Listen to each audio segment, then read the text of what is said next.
ஷெர்லின், நான் உன்கிட்ட ஒரு விஷயத்தை பத்தி பேசணும். இத நீ எப்படி எடுத்துப்பன்னு எனக்கு தெரியல.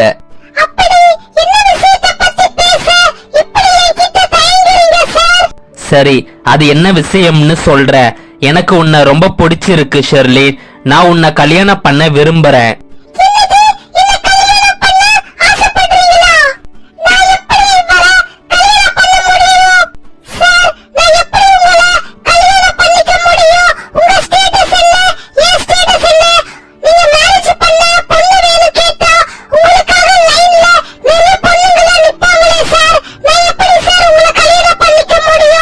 எத்தனை பொண்ணு வந்தாலும் சரி, உன்னோட இடத்தை என் மனசுல இருந்து யாராலையும் நிரப்ப முடியாது ஷெர்லின்.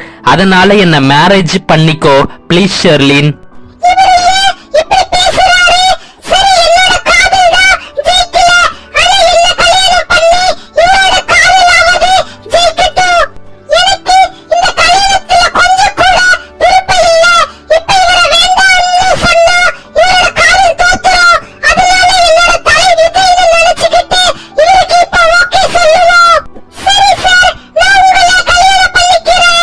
ஓ தேங்க்ஸ் ஷெர்லின், நீ ஓகே சொல்லுவேன்னு எனக்கு தெரியும். நான் இப்ப இந்த விஷயத்த நம்ம எம்ப்ளாயிக்கு ஒரு மீட்டிங் அரேஞ்ச் பண்ணி எல்லாருக்கும் சொல்றேனா.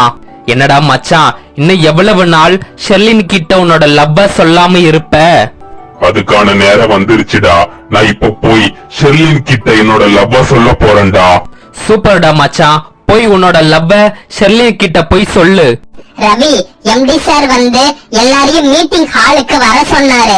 அதனால நீங்க 2 பேரும் வந்துருங்க. சரி, நாங்க 2 பேரும் வந்துடுறோம்.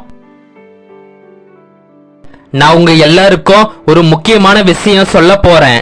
அது என்ன விஷயம்னா, எனக்கு மேரேஜ் ஃபிக்ஸ் பண்ணி இருக்கேன். ஓ சூப்பர் சார். பொண்ணு யாரு சார்?